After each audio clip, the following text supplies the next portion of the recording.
देखिए, आप तो जानते हैं कि दिल्ली पुलिस जैसे एग्जाम को क्वालिफाई करने के लिए आपको क्या करना होगा, कुछ खास टॉपिक्स को पढ़कर जाना ही होगा।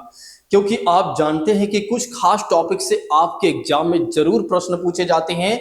तो उन खास टॉपिक्स को आपको अपने आप से पढ़ने की जरूरत नहीं है। मैं आपको एक तरह से पढ़ाकर दे रहा हूं, यानी कि मैं आपको तैयार करा कर दे रहा हूं। बस आप लोगों को क्या करना है, एक एक वीडियो को अच्छे तरीके से देखना है।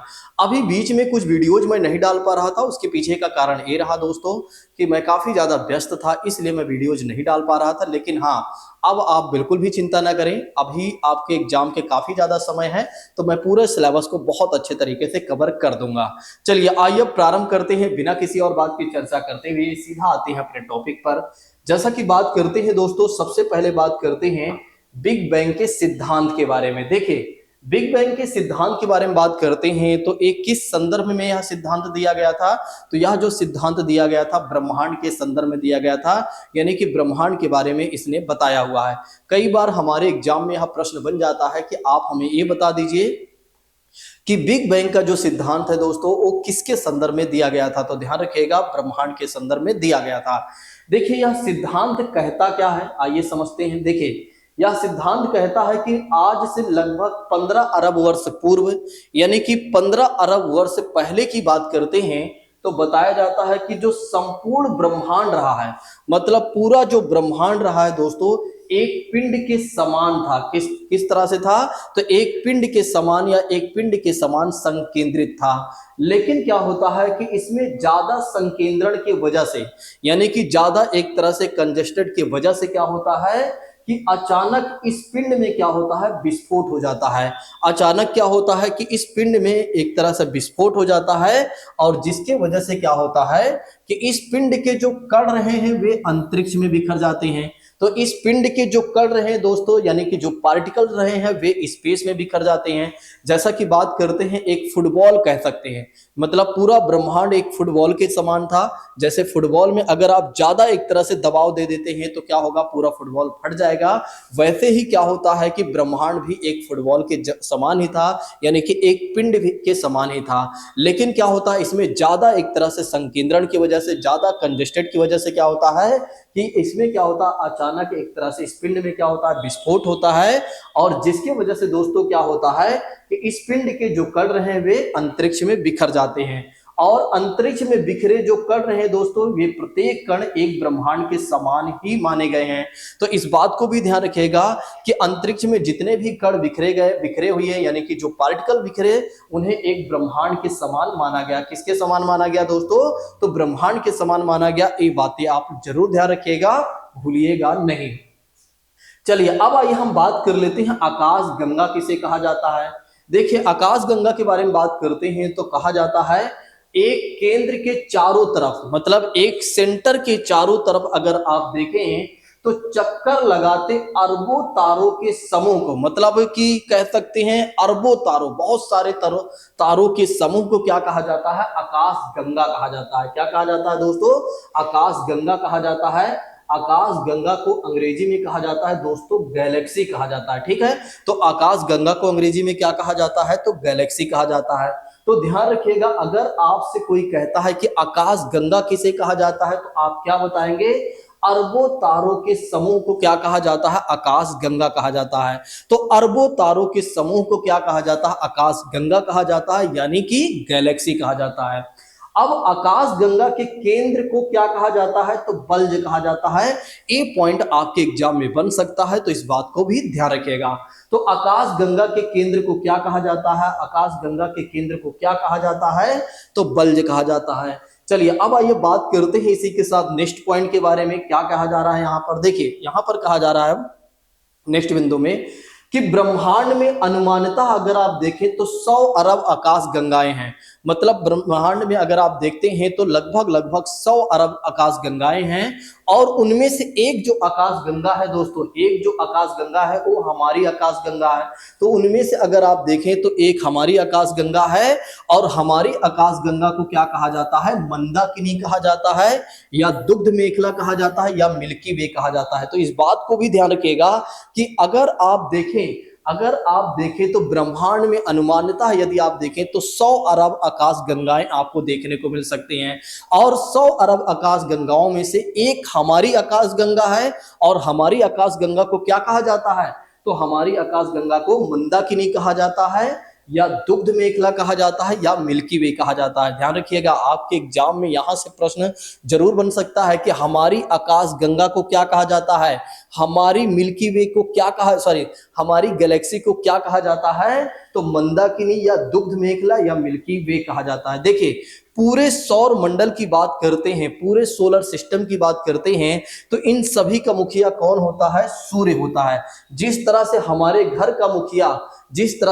घर का मुखिया अगर आप देखें तो हमारे पिताजी होते हैं या हमारे दादाजी होते हैं, उसी तरह से अगर आप देखें तो पूरे सौर मंडल की बात करते हैं, पूरे सोलर सिस्टम की बात करते हैं, उन सभी का हेड कौन होता है? सूर्य होता है। जिस तरह से एक देश का जो मुखिया कौन होता है? राष्ट्रपति या प्रधानमंत्री होता है, उसी तरह से पूरे सौर मंडल की बात करते हैं यानी सोलर सिस्टम की बात करते हैं तो उसका मुखिया कौन होता है दोस्तों? सूर्य होता है, यानी कि सूर्य है, और सूर्य भी इसी आकाश गंगा में स्थित है। तो ध्यान रखिएगा, अगर आपके एग्जाम में ये प्रश्न बन जाए सूर्य किस आकाश गंगा में स्थित है, तो हमारी जो आकाश गंगा है जिसका नेम है मंदाकिनी या दुग्ध मेखला है, यहीं पर सूर्य भी स्थित है। और सूर्य जो है दोस्तों, सूर्य एक प्रकार का तारा है। ध्यान रखिएगा, सूर्य जो है एक प्रकार का तारा है। तो ये बातें भी ध्यान रखिएगा, आपके एग्जाम में पूछा जा सकता है सूर्य क्या है? तो सूर्य जो है एक प्रकार का तारा है। ठीक है, एक प्रकार का तारा है। और एक कहां पर स्थित है? तो हमारी आकाश गंगा में स्थित है। और दूसरी बात करते हैं सूर्य के बारे में, तो सूर्य जो है पूरे सोलर सिस्टम का, यानी कि कह सकते हैं पूरे सौर मंडल का मुखिया है दोस्तों। चलिए अब आइए बात कर लेते हैं कैसे तारों का निर्माण होता है। देखिए, कहीं जाइएगा नहीं, जो मैं आपको पढ़ा रहा हूं बस उसको आप देखते चलिए और समझते चलिए। बहुत ही अच्छे अच्छे पॉइंट मैं आपको पढ़ा रहा हूं जो आपके एग्जाम में कहीं ना कहीं यहां से क्वेश्चन बन ही सकते हैं, बिल्कुल 100% यहां से क्वेश्चन बन सकते हैं। देखिए, आइए हम बात कर लेते हैं तारों के बारे में। देखिए, तारों का निर्माण कैसे होता है, आइए सबसे पहले तो हम ये समझ लेते हैं। देखिए, तारों का जो निर्माण होता है ना दोस्तों, तो हाइड्रोजन गैस का हीलियम गैस में परिवर्तन होना। तो हाइड्रोजन गैस का हीलियम गैस में परिवर्तन होना, यानी कि हाइड्रोजन गैस जब हीलियम गैस में परिवर्तित होती है तो इसके बीच में क्या होता है? नाभिकीय संलयन की क्रिया होती है। नाभिकीय संलयन को अंग्रेजी में क्या कहा जाता है? न्यूक्लियर फ्यूजन कहा जाता है। और जिससे क्या होता है? नए तारे बनते हैं। जिससे क्या होता है दोस्तों? नए तारे बनते हैं। तो ध्यान रखिएगा, अगर आपसे पूछा जाए एग्जाम में कि आप हमें ये बता दीजिए कि नए तारों का निर्माण कैसे होता है, तो आप बताएंगे हाइड्रोजन गैस का हीलियम गैस में परिवर्तन होना क्या होता है? नए तारे बनते हैं। या अगर आपसे पूछा जाता है कि उसके बीच में कौन सी क्रिया होती है, तो नाभिकीय संलयन की क्रिया होती है, जिसे न्यूक्लियर फ्यूजन कहा जाता है। देखिए, नए तारे जब बनते हैं तो इनका कलर कैसे होता है? कई बार ये पूछा जाता है इनका रंग कैसे होता है दोस्तों। तो जब नए तारे बनते हैं तो इसमें बहुत ज्यादा ऊर्जा होती है। देखिए, जब नए तारे बनते हैं तो क्या होता है? इनमें बहुत ज्यादा ऊष्मा और ऊर्जा होती है, और जिसके वजह से क्या होता है? एक तरह से इनका जो कलर होता है वो नीले कलर का होता है। तो ध्यान रखिएगा, जब नए तारे बनते हैं तो प्रारंभिक अवस्था में क्या होता है कि उनका कलर किस कलर, मतलब उनका कलर कैसा होता है? तो उनका कलर होता है नीला होता है। तो उनका कलर कैसे होता है? नीला होता है। जिस तरह से आप लोग सोचिए एक बार, जब आपका जन्म होता है या किसी बच्चे का जन्म होता है तो जब वो थोड़ा से बड़ा होता है तो उसके अंदर क्या होता है? बहुत ज्यादा ऊर्जा होती है, और जिसके वजह से आप देखते हैं उसका चेहरा बड़ा एक तरह से खिला हुआ होता है और उसके अंदर बहुत ज्यादा पावर होती है। वैसे ही अगर आप देखें तो तारे जब नए बनते हैं तो उनका कलर कैसा होता है दोस्तों? तो उनका कलर होता है एक तरह से नीले कलर का होता है, यानी कि वे किस कलर में होते हैं? तो नीले कलर में होते हैं। और आगे चलकर क्या होता है दोस्तों कि हाइड्रोजन गैस समाप्त होने लगती है। जैसे क्या होता है, हमारी उम्र बढ़ने के साथ साथ क्या होता है? हमारी ऊर्जा में कमी आती है। वैसे ही क्या होता है कि जब क्या होता है, एक तरह से तारों की ऊर्जा में कमी आती है तो तारे का रंग बदलने लगते हैं। तारों का रंग जो होता है दोस्तों वो बदलने लगता है। अब तारों में ऊर्जा में कैसे कमी आती है? कैसे कमी आती है दोस्तों? तो जब क्या होता है? हाइड्रोजन गैस समाप्त होने लगती है तो नाभिकीय संलयन की जो क्रिया होती है, यानी कि नाभिकीय संलयन का मतलब होता है न्यूक्लियर फ्यूजन की जो क्रिया होती है वो बाधित होने लगती है, और जिसके वजह से क्या होता है कि कहीं ना कहीं तारों की ऊर्जा में दोस्तों कमी आने लगती है। जब तारों की ऊर्जा में प्रारंभिक रूप से कहीं ना कहीं कमी आती है तो तारों का जो रंग होता है दोस्तों सफेद सफेद प्रतीत होने लगता है, यानी कि व्हाइट कलर होने लगता है। तो ध्यान रखिएगा, जब तारों में क्या होता है, एक तरह से ऊर्जा में कमी आने लगती है तो तारों का रंग कैसा हो जाता है, तो सफेद हो जाता है। फिर जब उसमें और ज्यादा एक तरह से अगर आप देखें, जब इसमें क्या होता है कि एक तरह से और ज्यादा ऊर्जा में कमी आती है तो तारे का रंग कैसा हो जाता है, या तारों का रंग कैसा हो जाता है, तो पीला रंग हो जाता है। ध्यान रखिएगा, जब क्या होता है स्टार्टिंग में तारों में ऊर्जा में कमी आती है तो तारे का रंग कैसा हो जाता है, या तारों का रंग कैसा हो जाता है, तो सफेद हो जाता है। जब थोड़ा से और कमी आती है तो तारों का रंग कैसा हो जाता है दोस्तों, पीले कलर का हो जाता है। फिर आगे चलकर क्या होता है कि तारों की ऊर्जा में और कमी आने लगती है, यानी कि आ जाती है, तो तारे का रंग कैसा हो जाता है, या तारों का रंग कैसा हो जाता है, लाल हो जाता है। और इन्हीं लाल रंग को क्या कहा जाता है दोस्तों, रेड जायंट कहा जाता है। क्या कहा जाता है, रेड जायंट कहा जाता है। ये बातें आप जरूर ध्यान रखिएगा। देखिए, जब क्या होता है कि नए तारे बनते हैं, नए तारे बनते हैं तो उनका कलर कैसा होता है, तो नीले कलर का होता है। जब क्या होता है, या वे नीले कलर के होते हैं। जब क्या होता है कि एक तरह से तारों की ऊर्जा में कमी आने लगती है तो तारे का रंग और बदलने लगता है, यानी कि फीका पड़ने लगता है। तो फिर तारों का रंग कैसा हो जाता है, सफेद हो जाता है।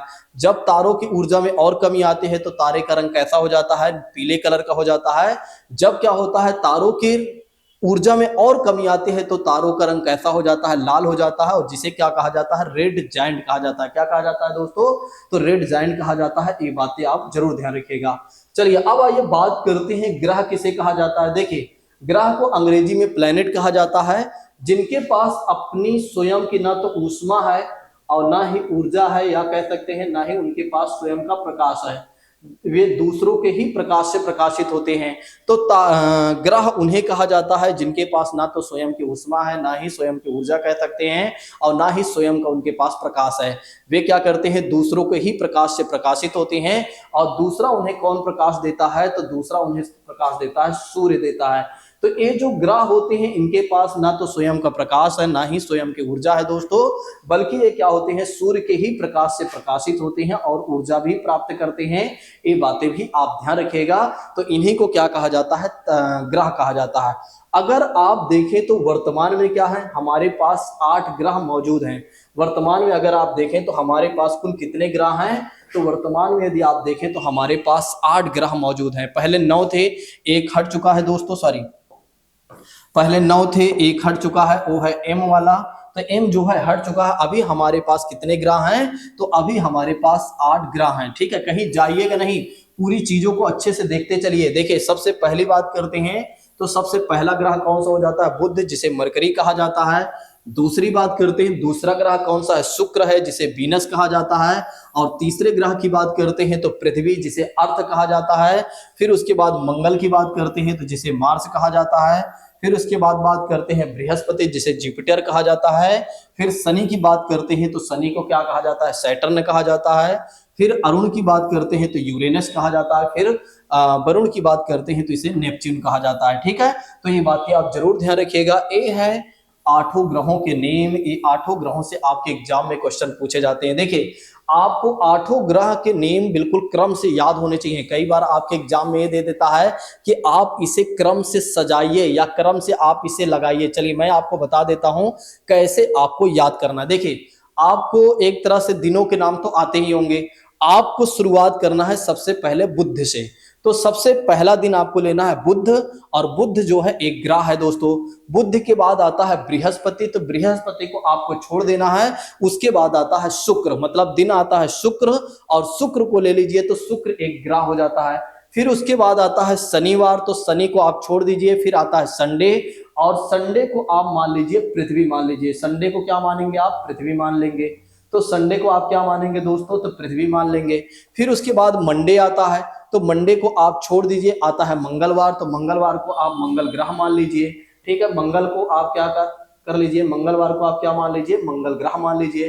फिर मंगल के बाद बुध आता है, तो बुध को आपने पहले ही ले लिया है, तो बुध को हटाइए। और उसके बाद आएगा बृहस्पति, तो बृहस्पतिवार दिन को आप क्या करेंगे, बृहस्पति ग्रह मान लेंगे। और बृहस्पति के बाद अगर आप देखें तो उसके बाद बात की जाती है शुक्र की बात आती है, और शुक्रवार को आपने शुक्र ग्रह को आपने पहले ही ले लिया है, शुक्र वाला दिन आपने पहले ही जोड़ लिया है। तो उसके बाद आएगा शनि आएगा दोस्तों, और शनि को एक ग्रह मान लीजिए। फिर उसके बाद आप क्या करिए कि अरुण और वरुण को याद कर लीजिए। सबसे पहले आ आएगा फिर वाह आएगा, सबसे पहले आ आएगा फिर आएगा वाह आएगा। तो बस अब आपको मुझे लगता है कि याद हो गए होंगे ये सारे ग्रह, सॉरी आई होप कि ये सारे ग्रह आपको आराम से याद हो गए होंगे। ठीक है, दिन के हिसाब से आप याद कर लीजिए, आराम से ये सारे ग्रह आपको याद हो जाएंगे। चलिए आइए हम बात कर लेते हैं इन सभी ग्रहों के खास विशेषताओं के बारे में कि ये सारे ग्रह किस लिए और किस नाम से जाने जाते हैं और क्यों प्रसिद्ध हैं। यहां से क्वेश्चन पूछे जाते हैं, कहीं जाइएगा नहीं। देखिए यहां पर कुछ खास पॉइंट्स है, आइए पहले ये समझ लेते हैं। देखिए सूर्य से पृथ्वी तक प्रकाश आने में, देखिए सूर्य को जो है, सूर्य का जो प्रकाश होता है पृथ्वी तक पहुंचने में कुल कितना समय लगता है, तो 8 मिनट 16 सेकंड लगता है। ये आपके एग्जाम में पूछा जाता है कि सूर्य का जो प्रकाश है पृथ्वी तक पहुंचने में कुल कितना समय लगता है, तो 8 मिनट 16 सेकंड लगता है। देखिए यहां पर एक और बात मैं आपको बताना चाहूंगा अपने भारत के संदर्भ में। तो भारत का एक ऐसा राज्य है जहां सबसे पहले सूर्योदय होता है, यानी कि सूर्य निकलता है, वो है अरुणाचल प्रदेश। इस बात को भी ध्यान रखिएगा, भारत का एक राज्य है अरुणाचल प्रदेश, जहां सबसे पहले क्या होता है, सूर्य निकलता है। और सबसे बाद में कहां छिपता है, मतलब सनसेट होता है, तो वो होता है गुजरात में होता है। ठीक है, तो गुजरात और अरुणाचल प्रदेश में अगर आप देखेंगे तो 2 घंटे का अंतर मिलता है। ये बातें भी आप ध्यान रख सकते हैं। चलिए अब नेक्स्ट बात कर लेते हैं। सूर्य से दूरी के आधार पर सबसे दूर जो ग्रह स्थित है दोस्तों, वो है वरुण है। ये बातें आपके एग्जाम में पूछा जा सकता है, सॉरी ये पॉइंट आपके एग्जाम में पूछा जा सकता है कि दूरी के आधार पर, सूर्य से दूरी के आधार पर सबसे दूर स्थित ग्रह कौन सा है, तो वरुण है।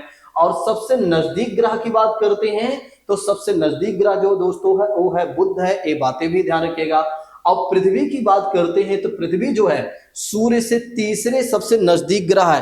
पृथ्वी जो है सूर्य से सबसे तीसरे नजदीक ग्रह है दोस्तों, ये बातें जरूर ध्यान रखिएगा।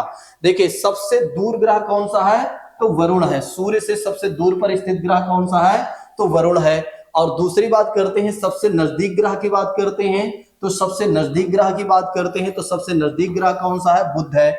और पृथ्वी की बात करते हैं तो पृथ्वी जो नजदीक में है किस नंबर पर है, तो पृथ्वी तीसरे नंबर पर है।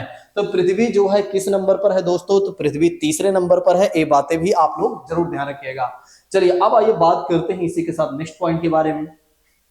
देखिए आकार के आधार पर सौर मंडल का सबसे बड़ा ग्रह अगर कोई है तो वो है बृहस्पति है। तो ये बातें भी ध्यान रखिएगा, आपके एग्जाम में पूछा जा सकता है कि आप हमें ये बता दीजिए साइज के आधार पर सबसे बड़ा ग्रह कौन सा है, तो है बृहस्पति। और सबसे छोटा ग्रह कौन सा है, बुध है। ये बात तो आप पहले से ही जानते हैं। देखिए बृहस्पति का सबसे बड़ा उपग्रह जो है वो है गैनीमीड है। आपके एग्जाम में पूछा जाता है कि बृहस्पति मतलब गैनीमीड जो उपग्रह है वो किसका सबसे बड़ा उपग्रह है, तो वो है बृहस्पति का है। देखिए गैनीमीड की खास बात ये भी है, गैनीमीड न केवल बृहस्पति का सबसे बड़ा उपग्रह है बल्कि अगर आप देखें तो पूरे सौर मंडल का सबसे बड़ा उपग्रह है। तो आपके एग्जाम में यह भी प्रश्न बन सकता है कि सौर मंडल का सबसे बड़ा ग्रह उपग्रह कौन सा है, सॉरी सौर मंडल का सबसे बड़ा ग्रह अगर पूछा जाता है तो बृहस्पति आप बताएंगे। अगर सबसे बड़ा उपग्रह पूछा जाता है तो बृहस्पति का जो गैनीमीड है वो सबसे बड़ा उपग्रह है। उपग्रह का मतलब होता है दोस्तों सैटेलाइट होता है, नेचुरल सैटेलाइट होता है। ये बातें भी आप ध्यान रखिएगा। ठीक है, मुझे लगता है कि यहां तक आप लोगों को मेरी बातें समझ में आ गई होंगी। आइए अब हम समझ लेते हैं बुध के बारे में, एक एक ग्रहों के बारे में क्या खास बातें हैं। आइए चीजों को समझते हैं। देखिए बुध के बारे में बात करते हैं तो बुध की खास बातें हैं, एक मिनट। बुध की खास बातें हैं कि सौर मंडल का सबसे छोटा और सूर्य के सबसे नजदीक ग्रह है, यानी कि सबसे निकटतम ग्रह के तौर पर अगर देखा जाए तो बुध है दोस्तों। ठीक है, तो सौर मंडल का सबसे छोटा ग्रह कौन सा है, तो बुध है। और सूर्य के सबसे नजदीक ग्रह के तौर पर भी देखा जाए तो बुध है। बुध की खास बात यह है दोस्तों कि इसके पास कोई भी उपग्रह नहीं है। बुध की खास बात यह है कि बुध के पास कोई भी उपग्रह नहीं है। आपके एग्जाम में यह प्रश्न बन सकता है कि वो कौन सा ग्रह है जिसके पास कोई भी उपग्रह नहीं है, तो है दोस्तों बुध है। बुध के पास कोई भी उपग्रह नहीं है। चलिए अब आइए बात कर लेते हैं शुक्र के बारे में। देखिए एक और बातें मैं यहां बता देता हूं, बुध के साथ साथ शुक्र की बात करते हैं तो शुक्र के पास भी कोई उपग्रह नहीं है। आपके एग्जाम में यह प्रश्न बन सकता है कि ऐसे वे कौन से दो ग्रह हैं, ऐसे कौन से दो ग्रह हैं जिनके पास एक भी उपग्रह नहीं है। तो वे है बुध और शुक्र की बात करते हैं तो किसी भी प्रकार के कोई इनके पास सैटेलाइट नहीं है। तो ये बातें भी आप लोग जरूर ध्यान रखिएगा, भूलिएगा नहीं। अच्छा, बहुत सारे छात्र क्या करते हैं, भागने की फिराक में रहते हैं, वे सोचते हैं चलो बाद में पढ़ लेंगे। देखिए, ये जो बाद वाली आदतें हैं ना, ये बाद वाली जो हरकतें हैं ना, इसको बंद कर दीजिए।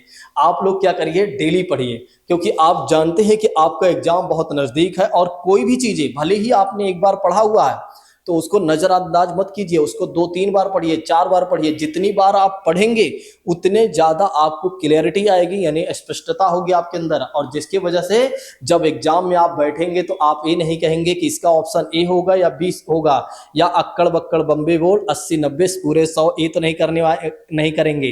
अर्थात मेरा कहने का मतलब ये है, जिन चीजों को आपने पढ़ा हुआ है उसको मल्टीपल टाइम्स रिवीजन करिए, बार बार रिवीजन करिए, ताकि वो चीजें एकदम से आपको याद हो जाएं। ठीक है, भले ही आप लोगों ने इन सब चीजों को पढ़ा हुआ है लेकिन फिर भी आप पढ़िए, आपको कुछ नया ही जानने को मिलेगा। ठीक है, चलिए आगे बढ़ते हैं। अब शुक्र की बात करते हैं दोस्तों, तो शुक्र की बात करते हैं तो सौर मंडल का दूसरा सबसे नजदीक वाला ग्रह है, यानी कि सबसे निकटतम ग्रह है। तो शुक्र की खास बात है कि सूर्य से दूसरे स्थान पर आ जाता है, यानी कि दूसरा सबसे नजदीक ग्रह है। इसके पास भी कोई उपग्रह नहीं है, जो कि हमने पहले ही बता दिया है कि बुध के जैसे शुक्र के पास भी कोई उपग्रह नहीं है। बुध के जैसे शुक्र के पास भी कोई उपग्रह नहीं है। शुक्र, देखिए, शुक्र ग्रह का नाम प्रेम और सौंदर्य की रोमन देवी के नाम पर रखा गया था दोस्तों। तो शुक्र का जो नाम रखा गया है, शुक्र ग्रह का नाम जो रखा गया है, प्रेम और सौंदर्य की रोमन देवी के नाम पर रखा गया था दोस्तों। ये बातें भी आप ध्यान रखिएगा। चलिए नेक्स्ट बात करते हैं। सौर मंडल का सबसे गर्म अगर कोई ग्रह है, तो सौर मंडल का सबसे गर्म अगर कोई ग्रह है तो वो है शुक्र है। ध्यान रखिएगा, शुक्र जो है सबसे गर्म ग्रह है, और इतना ही नहीं, सबसे चमकीला ग्रह भी है दोस्तों। आपके एग्जाम में यह प्रश्न बनता रहता है कि एक तरह से सबसे चमकीला ग्रह कौन सा है, तो सबसे चमकीला ग्रह दोस्तों वो है शुक्र है। और शुक्र की खास बात यह है कि शुक्र जो है पृथ्वी के जैसे ही दिखाई देता है, और जिसकी वजह से पृथ्वी की बहन भी इसे कहा जाता है। इसे सांझ का तारा और भोर का तारा भी कहा जाता है, ये बातें भी ध्यान रखिएगा। इसे सांझ का तारा या भोर का तारा भी कहा जाता है। आपके एग्जाम में ऐसे प्रश्न तो जरूर बन जाते हैं कि महोदय आप हमें ये बता दीजिए कि सांझ का तारा किसे कहा गया है और भोर का तारा किसे कहा गया है, या चमकीला ग्रह किसे कहा गया है, या एक तरह से गर्म ग्रह किसे कहा गया है। ऐसे कोई भी बातें आपसे पूछा जाए ना, आप सीधा और सीधा शुक्र को लगाकर आ जाइएगा। आपके प्रश्न गलत नहीं होंगे, आपके प्रश्न गलत नहीं होंगे। बस आप इन सब चीजों को याद करते चलिए और समझते चलिए, आपको आराम से एक क्वेश्चन मतलब 1 नंबर 2 नंबर मिल जाएंगे। ठीक है, तो ध्यान रखिएगा, सबसे गर्म ग्रह, सबसे चमकीला ग्रह। और दूसरी बात करते हैं पृथ्वी की बहन, सांझ का तारा, भोर का तारा, सौंदर्य और प्रेम का तारा कह सकते हैं। ठीक है, किसे कहा गया है दोस्तों, तो शुक्र को कहा गया। इसके पास कोई भी उपग्रह नहीं है, यानी सैटेलाइट नहीं है। आइए अब हम समझ लेते हैं पृथ्वी के बारे में। एकमात्र ऐसा ग्रह जहां पर जीवन संभव है, जहां पर हम सब लोग क्या कर रहे हैं, स्टडी कर रहे हैं, जहां पर क्या है कि हम लोग अपना जीवन बेहतर तरीके से जी रहे हैं, जहां पर हम इजराइल या एक तरह से देख रहे हैं युद्ध भी कर रहे हैं। देखिए, ये जो प्रकृति है ना, जिसे कलयुग भी कहा जाता है, आप देखते हैं ये जो प्रकृति है ना, हमें आपस में लड़ाती रहती है और हमें मारती रहती है, और जिसकी वजह से क्या होता है कि पृथ्वी का जो संतुलन है वो बना रहता है।